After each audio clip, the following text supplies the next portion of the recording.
Hello ladies and gents, Jack Dragonfly back once again, and let me take you back to a magical time. The year 1993. The North American Free Trade Agreement was just ratified, the Waco siege in Texas results in 86 casualties, and Bill Clinton is sworn in as the 42nd president. Okay, so maybe not the most magical of times, but hey, at least the economy was working.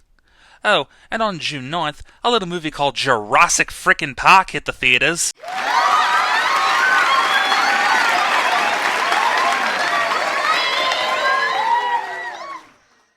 Say what you want about its inaccuracies, but there's no denying that this movie made dinosaurs cool again in the public eye, transforming them from slow, goofy lizards to lean, mean fighting machines.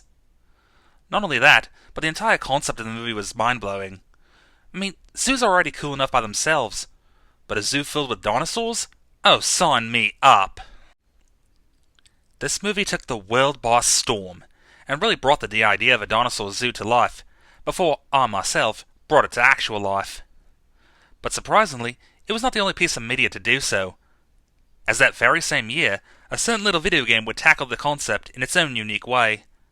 And that game would be DinoPark Tycoon.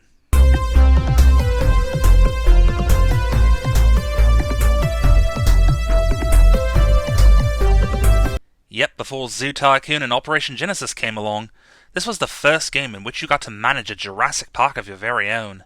It's another tycoon business simulator, meant to help educate the player not just about dinosaurs, but also about money management. Now, as the proud owner of the only real dinosaur zoo on Earth, I decided I needed to give it a go. It was released on the PC, as well as the short-lived 3DO video game console, and if you happen to watch The Angry Video Game Nerd, you'll probably understand why that wasn't such a smart move. The 3DO, yeah, look at that. This is the real console. More like a real piece of dog shit. The fact they had the audacity to make a commercial calling all other systems baby toys and then put out a glorified FMV player with barely any decent games blows my mind. Go check out his channel, by the way, link in the description down below, you'll like it. DinoPark Tycoon was developed by Manley Associates. Its release date only mentions the year, so it's unknown if this game actually predates Jurassic Park or not. Please let me know in the comments section down below if any of you happen to know. You start off the game with a loan from the bank, which you have to pay back in a certain length of time. Most of the time it's $5,000, but there is a special school edition of the game where you'll start off with $20,000. Lucky. Give me a small loan of $1 million. Unlike other tycoon games, where you have to buy objects from a menu, in this game you actually have to go to different stores to buy the things you need. And get used to these stores. You'll be seeing them more often than you do the actual park. You buy land at the real estate office, you buy food from the diner, the general store sells the fences, buildings, and also the advertising, and Dino City sells the dinosaurs. Now, if you'll excuse me, I need to go empty my bank account and get to that store immediately. I'll take your whole stock! And this right here is the park. And, yeah. All the enclosures and the buildings follow a predetermined layout, so you're not going to be pulling off any whimsical park designs like you do in later games. And that can put a hamper on some players' creativity. The game is kind enough to start you off with a little tutorial to explain the first things you need to buy. Now there are three kinds of land you can build on. The plains is the most expensive, but it is also the most comfortable. And while the desert is cheaper, the dinosaurs don't like it and will break out more frequently. I usually go for the marsh. It's a nice middle ground. Also, here's a recommendation. When you're buying your first dinosaur, I insist that you start off with a herbivore.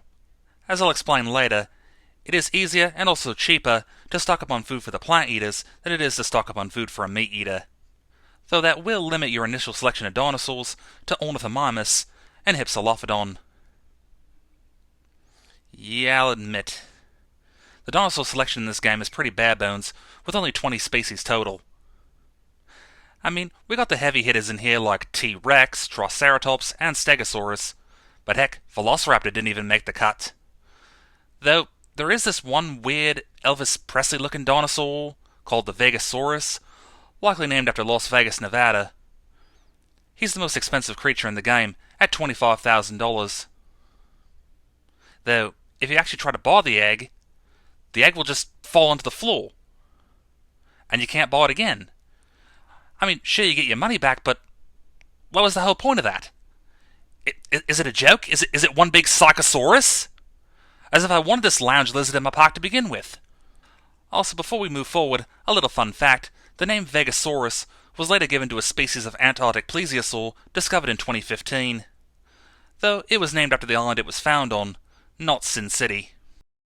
Alright, I've got my first exhibit set up, I've got my first employee hired, got my first dinosaur, and...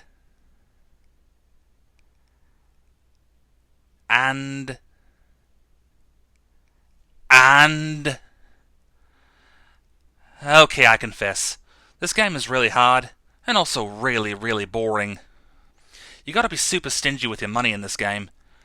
Every purchase will take a massive chunk out of your budget, and the rest of the time, you're either just waiting to buy something, or waiting for something to go terribly wrong. Now here's how most games typically play out. So, you go through the tutorial, you get your first exhibit, you get your first employee, you get the food, you get the dinosaur, you open the park, and then you just wait for a little while. And wait. And wait. And wait. Eventually you'll save up some more money. You might hire another employee, get another enclosure, maybe get another dinosaur. Maybe they'll go for something a little bit bigger, like an Edmontosaurus or maybe a Pentaceratops. But then, all of a sudden, you'll just start losing money. Soon you'll start running low on food, your employees might quit, and if a dinosaur happens to escape, which they seem to do at complete random, you are royally screwed, as you likely will not have the money to replace its enclosure or replace the dinosaur itself. Then the bank will come hounding you for the loan, and you won't have anything left. Why does that sound so familiar? Where's my money? You gonna give me my money? Where's my money, man? Well, hey, at least the graphics look okay. I mean, for the old school pixelated look. The music, however, won't be winning any awards. And that is a bit of a problem, when again, 80% of the game is just you sitting around and waiting. There are a few interesting tidbits. For example, Dino City will sometimes hold auctions for specific species. Sometimes an employee will get sick. And the change in the seasons will affect the park attendance. Sometimes allowing you to charge more, and sometimes encouraging you to charge less. And that's sadly all there is to the game. Though, here are some tips to help you along.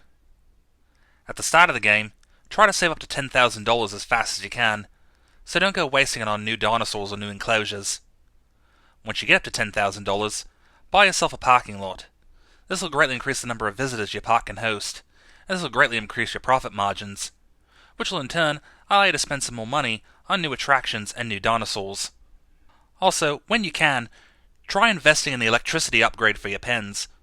This will greatly reduce the number of dinosaur escapes. And also, like I said before, try to buy more herbivores than carnivores. If you go into the Dino Diner, where you buy the dinosaur food, you can see you can also buy seeds. And these seeds will grow into more plants, which will in turn increase the inventory of plants you'll have to feed your dinosaurs. Also, funny little thing, there's this tiny little fly that'll keep buzzing around. And that sound is really, really annoying. Luckily, you can actually squish him between the pages of the menu. Now this game clearly went all in on being a serious business simulator, with a splash of goofy dinosaur-themed paint. And as the owner of a real dinosaur park, I can safely say the one thing this game does right is being true to reality. Running a dinosaur park is not all about just playing with ferocious prehistoric reptiles and raking in the cash.